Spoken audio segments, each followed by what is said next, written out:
بسم اللہ الرحمن الرحیم۔ گزشتہ ہفتے بات یہاں تک پہنچی تھی کہ کفار مکہ نے، مشرکین مکہ نے حضور صلی اللہ علیہ وسلم سے کچھ بیہودہ سوالات کیے تھے، فضولیات کی باتیں پوچھی تھی۔ ہمارے دادا کو زندہ کر دیں اور باغات اگا دیے جائیں، دعا کر دو، نہریں جاری کر دی جائیں، پہاڑ ہٹا دیے جائیں۔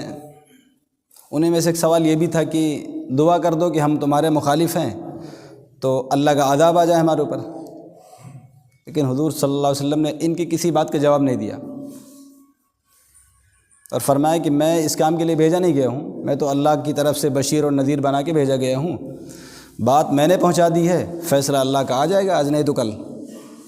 اسی درمیان میں بعض روایت میں ہے کہ حضرت جبریل علیہ السلام تشریف لائے تھے اسی مجلس میں، اور اجازت مانگی تھی کہ اگر آپ چاہیں تو ان کی ساری شرطیں پوری ہو جائیں گی، جو بھی انہوں نے مانگ کیا ہے، جو سوالات ہیں ان کے پورے کر دیے جائیں گے، لیکن ان سے پوچھ لیں کہ یہ اس پر تیار ہیں کہ ان کی مانگ پوری ہو جانے کے بعد اگر ان میں سے کسی نے بات کو نہیں مانا اور انکار کر دیا تو پھر اللہ کے عذاب سے کوئی بچانے والا نہیں ہے۔ یہ شرط ہے اس کے ساتھ۔ تو مشرکین مکہ پیچھے ہٹ گئے تھے، کہا ہمیں نہیں چاہیے۔ پھر اتنا اندازہ تو تھا ہی کہ زبان مبارک سے نکلی ہوئی بات جھوٹی نہیں ہو سکتی، یہ تو انہیں بھی پتہ تھا، وہاں سے پیچھے ہٹ گئے تھے۔ جب انہیں اندازہ کہ ہمارے سوالات یہ فضول تھے تب اس کا حل یہ نکالا کہ مدینہ منورہ میں علماء یہود رہا کرتے تھے، جن کے پاس آسمانی کتابیں اور آسمانی علوم اور انبیاء، خصوصاً سید الاولین والآخرین حضرت محمد صلی اللہ علیہ وسلم کی علامات کے بارے میں خوب جانتے تھے۔ تو ان کے پاس دو آدمیوں کو بھیجا، نضر ابن حارث اور عقبہ ابن ابی معیط کو، کہ تم جاؤ وہاں سے کچھ سوالات لے کر کے آؤ جو مشکل ہوں اور کام کے سوالات ہوں۔ کوشش یہ تھی کہ حضور صلی اللہ علیہ وسلم سے وہ جواب نہ بن پڑے، بس وہاں جاؤ، پڑھے لکھے لوگ ہیں، شاید کوئی مسئلہ حل ہو جائے، اور پھر ہم اس کا ایک ہنگامہ کریں گے کہ کچھ سوالات پوچھے تھے اور نبی ہونے کا دعویٰ کرتے ہیں اور کچھ باتوں کا جواب نہیں دے سکے ہم۔ حالانکہ نبی مامور من اللہ ہوتا ہے، سارے امور اللہ کی طرف سے آتے ہیں انبیاء کے اوپر، اپنی مرضی سے کچھ نہیں بولتے۔ نبی کا تعلق براہ راست اللہ سے ہوتا ہے، اور وہ جواب نہیں دے سکے اس کا مطلب پھر آپ جھوٹے نبی ہیں۔ یہ مقصد تھا ان کا۔ یہ حضرات دونوں گئے وہاں، علماء یہود سے ملاقات کیا مدینہ منورہ میں، اس وقت یثرب کہا جاتا تھا، مدینہ تو بعد میں بنا ہے۔ ان کے سامنے باتیں رکھی تو علماء یہود نے انہیں 3 سوالات دے کر کے بھیجے تھے کہ جاؤ جنہوں نے نبوت کا دعویٰ کیا ہے 3 باتیں ان سے پوچھ لینا، ان 3 میں سے 2 کا جواب دے دیں گے اگر سچے نبی ہوں گے، اور 1 کا جواب نہیں دیں گے کیونکہ وہ تمہاری سمجھ سے باہر ہوگا، اور اگر وہ کوئی جواب نہیں دیتے ہیں تو پھر وہ سچے نبی نہیں ہو سکتے، یہ انہیں پتہ تھا۔ بڑے خوشی خوشی وہ لوٹے، یہ لوگ آئے حضور صلی اللہ علیہ وسلم کی خدمت میں اپنی پوری جمعیت کو لے کر کے، اور وہی سوال آگے خدمت میں پیش کر دیا کہ 3 سوالات ہمارا، آپ ان کا جواب دے دیں پھر ہم سمجھیں گے کہ آپ سچے نبی ہیں۔ ایمان تو پھر بھی نہیں لانا ان کو، یہ چنے ہوئے لوگ تھے۔ کیا سوالات ہیں؟ پہلا سوال یہ تھا کہ اصحاب کہف کون ہیں؟ پرانی بات ہے، بہت پرانی بات۔ پہلا سوال اصحاب کہف کون ہیں؟ دوسرا سوال سکندر ذوالقرنین کون تھا؟ تیسرا سوال روح کی حقیقت کیا ہے؟ روح، اس کا پورا تفصیلی تذکرہ قرآن کریم میں آیا ہے۔ پہلی 2 باتوں کا تذکرہ تو سورہ کہف میں ہے، تفصیل سے ہے، اور تیسری بات پوری اس آیت ہے، وَيَسْأَلُونَكَ عَنِ الرُّوحِ قُلِ الرُّوحُ مِنْ أَمْرِ رَبِّي۔ اس کے بعد کیا ہے؟ وَمَا أُوتِيتُم مِّنَ الْعِلْمِ إِلَّا قَلِيلٌ، یہی ہے شاید۔ تو حضور صلی اللہ علیہ وسلم نے فرمایا ٹھیک ہے، اس کا جواب ہم کل دیتے ہیں آپ کو، کیونکہ وحی کا انتظار ہے، وحی آ جائے گی، ہم جواب دے دیں گے۔ اور اللہ کی شان، اللہ کی مرضی، انشاءاللہ کہنا آپ بھول گئے تھے اس موقع پر کہ ہم اس کا جواب انشاءاللہ کل دے دیں گے، یہ انشاءاللہ چھوٹ گیا تھا۔ چنانچہ کئی دن مسلسل اللہ کی طرف سے وحی کا انتظام نہیں ہو سکا، وحی نہیں آئی، اور آپ پریشان رہنے لگے تھے کہ یہ ماجرا کیا ہے، آپ کو خیال بھی نہیں تھا۔ اب کفار اندر سے خوش ہو رہے ہیں کہ کئی دن تو ہو گئے، اب جواب نہیں بن پڑا، اب شاید معاملہ پکا ہے۔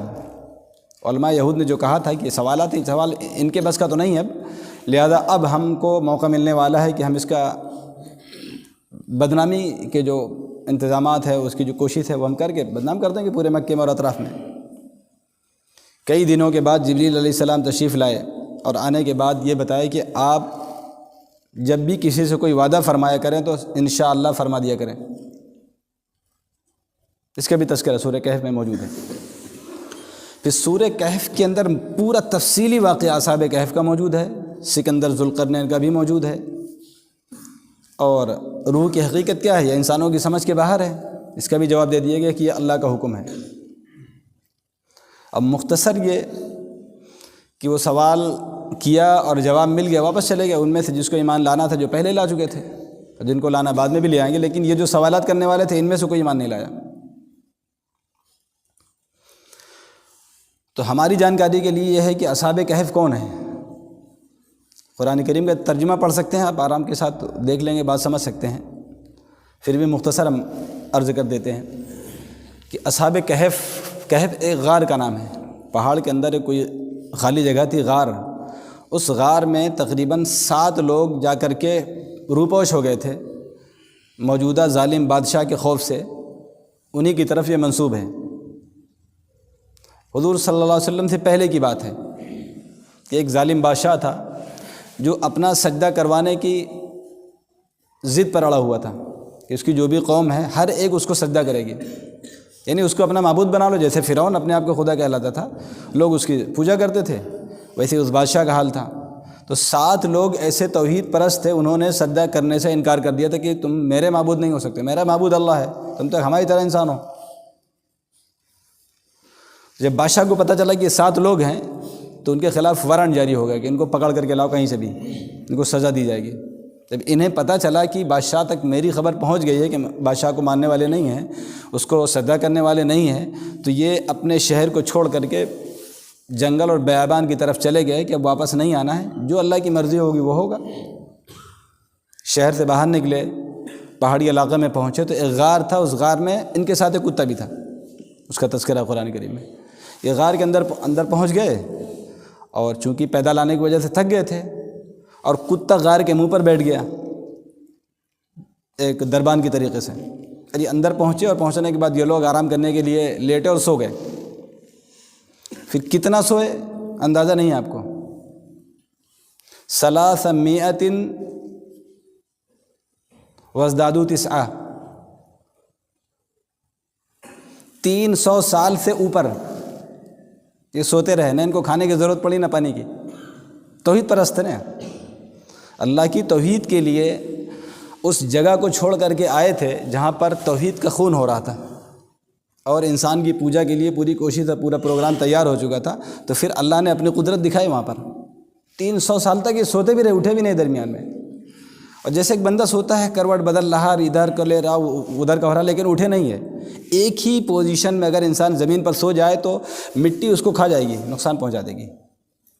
تو تھوڑی تھوڑی دیر میں الٹ پلٹ جو ہوتا تھا، اور غار کا ایک انداز ایسا ہے کہ اس میں دھوپ بھی پڑتی تھی تھوڑی سی، ایک طرف سے صبح میں پڑتی تھی، ایک طرف سے شام کو، تو اس کا بھی اثر، جو اس کے جو سورج کی روشنی کے جو فائدے ہیں پوری طریقے سے محفوظ تھے وہ لوگ، اللہ کا انتظام تھا۔ 300 سال کے بعد جب اٹھے تو ایک دوسرے سے پوچھ رہے ہیں کہ ہم کتنا سو لیا، ہم لوگوں نے کتنا وقت ہو گیا؟ تو ایک نے ہمت کیا، کہا 1 دن سوئے ہوں گے ہم لوگ، دوسرا کہتا ہے کچھ کم، 1 دن سے اوپر نہیں گئے، یعنی نیند سے جب اٹھے تو کہا کہ 1 دن سوئے ہوں گے ہم لوگ بس۔ خیر کوئی چھوڑو سونا ہو، یہ تو کوئی اہم بات تو ہے نہیں، سونا 1 دن 2 دن سو جانا کوئی مشکل نہیں تھا۔ کچھ پیسے پرانے ان کے پاس جو رکھے ہوئے تھے اس کو لے کر کے آئے تھے، تو ایک کو بھیجا جاؤ شہر سے کچھ سامان لے کر کے، وہ کھانے پینے کی بھوک لگ رہی ہے، اور اس کو یہ بھی سمجھا دیا کہ بڑی رازداری کے ساتھ جانا، پوشیدہ طریقے سے، کسی کو پتہ نہ چلے کہ تم یہاں سے بھاگے ہوئے تھے اور اب آئے ہو سامان لے کر کے جا رہے ہو، ورنہ پھر ہمارے پیچھے لوگ آ جائیں گے، مخبری ہو جائے گی تو پھر ہم پھنس جائیں گے نا۔ خاموشی کے ساتھ جاؤ، کسی کو پتہ نہ چلے۔ ابھی خاموشی کے ساتھ پہنچے، کوئی کھانے کا ہوٹل یا کوئی اس زمانے میں جو بھی رہا ہوگا، ان سے کہا کچھ کھانا مل جائے گا، دکان پہ پہنچے، اس کو پیسہ دکھایا تو کہتا ہے یہ تو بہت پرانا پیسہ ہے، 200-300 سال پہلے کا، تم یہاں کہاں سے لے کر کے آ گئے ہو؟ اچھا وہ قصہ بڑا مشہور تھا کہ 7 لوگ غائب ہو گئے، پتہ نہیں چلا کہاں گئے وہ، اور اس زمانے کے سکے بھی لوگ پہچانتے تھے، تو کہا یہ تو پرانے زمانے کے قصہ، تم کہاں سے آ رہے ہو؟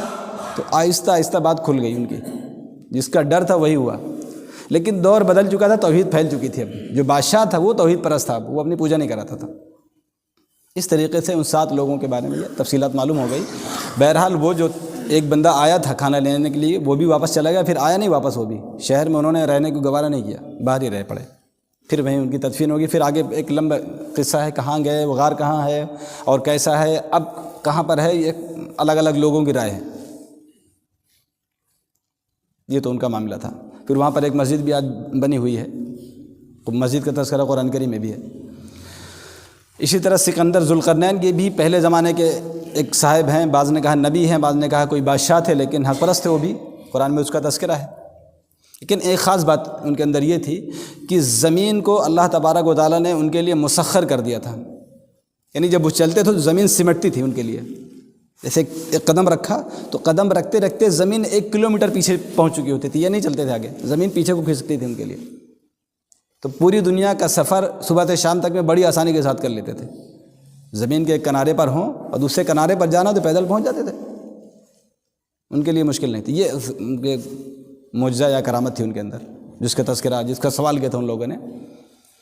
اور سد سکندری جو یاجوج ماجوج کے آنے کی جگہ تھی، جو پریشان کرتے تھے لوگوں کو، جہاں پر سورج غروب ہوتا ہے، جب وہاں پر ایک مرتبہ یہ پہنچے تھے تو بادشاہ کی حیثیت میں تھے، بادشاہ تھے، تو وہاں کے لوگوں نے شکایت کی تھی کہ یاجوج ماجوج بہت پریشان کرتے ہیں ہم کو، وہ بھی انسان کی شکل میں ہیں، تھوڑا سا ڈراؤنے قسم کے ہوں گے۔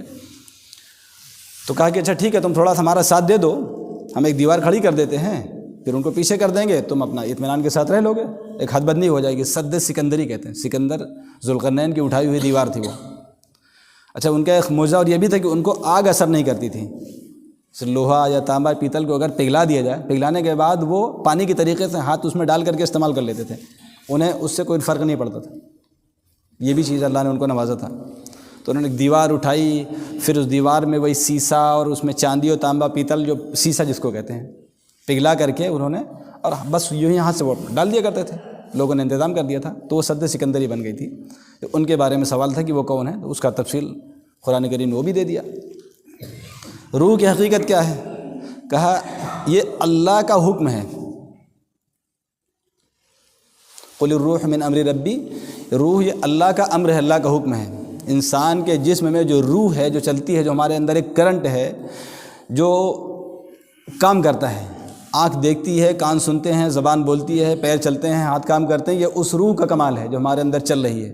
اور جب یہ روح چلی جاتی ہے تو اسی کو کہتے ہیں انتقال کر گیا،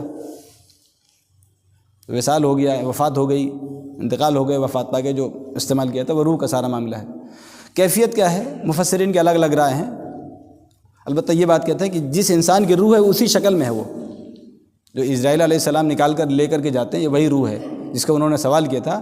وہ نظر آنے والی چیز نہیں ہے، نظر بھی نہیں آ سکتی، کیسے آتی ہے کیسے نکلتی ہے یہ ہماری عقلوں میں آنے والی بات بھی نہیں ہے۔ تو اس کو فرما دیا تھا آپ صلی اللہ علیہ وسلم نے کہ اللہ کا معاملہ تم اس کو نہیں سمجھ سکو گے۔ چنانچہ یہ بات بھی اب کی سچ ثابت ہوئی اور اس کے لیے پورا قرآن کریم نازل ہو گیا تھا۔